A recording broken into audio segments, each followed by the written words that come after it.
Bismillahirrahmanirrahim. Assalamualaikum warahmatullahi wabarakatuh. Surah Asyura adalah salah satu surah yang terdapat di dalam Al-Quranul Karim, yang menempati urutan ke-42 di dalam susunan Mushaf Al-Quran. Kata Asyura yang menjadi nama bagi surah ini diambil dari lafaz Asyura yang terdapat pada ayat ke-38 yang memiliki arti musyawarah.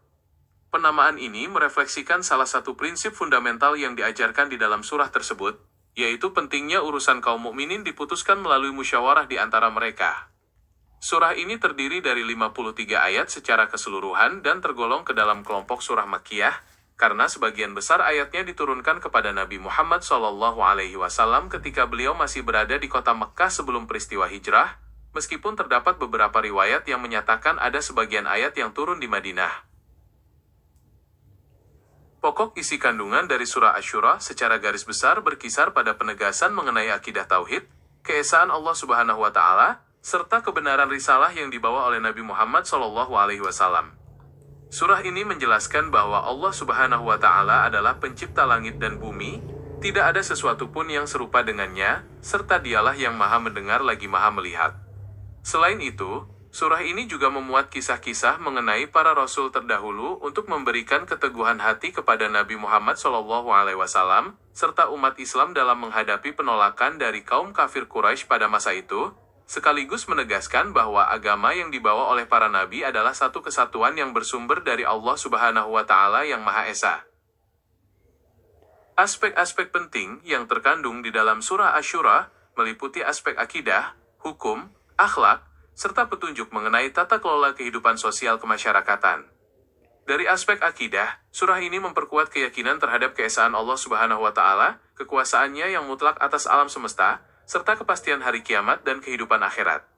Dari aspek hukum dan kemasyarakatan, surah ini menyoroti pentingnya prinsip musyawarah sebagai landasan utama dalam menyelesaikan segala urusan penting di tengah masyarakat dan keluarga. Dari aspek akhlak, surah ini mengajarkan nilai-nilai luhur seperti sikap pemaaf, menahan amarah, berlaku adil, serta bertawakal sepenuhnya kepada Allah Subhanahu wa Ta'ala dalam menghadapi segala bentuk cobaan dan tantangan hidup yang diberikan kepada umat manusia. Surah Asyura juga merekam berbagai argumentasi teologis yang membungkam kaum musyrikin yang meragukan hari kebangkitan dan keesaan Allah Subhanahu wa Ta'ala, dengan menyoroti tanda-tanda kebesarannya di alam semesta seperti penciptaan kapal-kapal yang berlayar di lautan bagaikan gunung-gunung. Allah Subhanahu wa Ta'ala menjelaskan bahwa Dia memberikan rezeki kepada siapa saja yang dikehendakinya dengan ukuran yang tepat, serta menganugerahkan anak laki-laki atau perempuan kepada siapa yang Dia kehendaki atau menjadikan mandul bagi yang dikehendakinya karena Dia Maha Mengetahui lagi Maha Kuasa. Di samping itu, surah ini menegaskan cara komunikasi atau pewahyuan dari Allah Subhanahu wa Ta'ala kepada umat manusia, yaitu melalui wahyu secara langsung, di balik tabir, atau dengan mengutus malaikat untuk menyampaikan wahyu dengan izinnya kepada Rasul yang dikehendakinya. Penutup dari surah Asyura menegaskan kembali kemahakuasaan Allah Subhanahu wa Ta'ala atas segala makhluknya, serta peringatan yang tegas mengenai balasan di hari kiamat bagi orang-orang yang beriman maupun orang-orang yang kafir.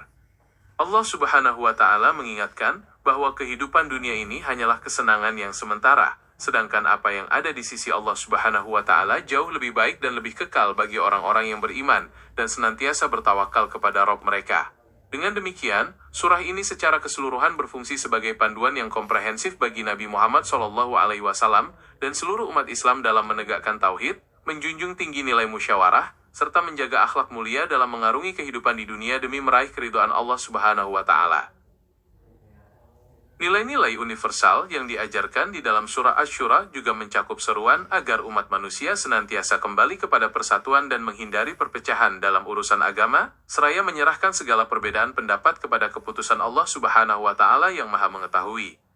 Allah Subhanahu wa Ta'ala menegaskan bahwa manusia tidak akan pernah keluar dari genggaman kekuasaannya di bumi maupun di langit, dan tidak ada pelindung serta penolong bagi mereka selain daripadanya.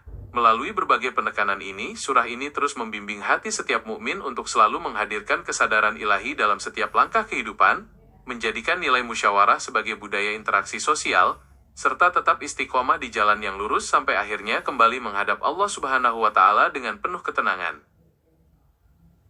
Sebagai pelengkap dari pembahasan mengenai surah Asyura, surah ini juga menggarisbawahi pentingnya kesabaran dan sifat pemaaf bagi orang-orang yang dizolimi, dengan menegaskan bahwa barang siapa yang bersabar dan memaafkan, sesungguhnya perbuatan yang demikian itu termasuk hal-hal yang diutamakan.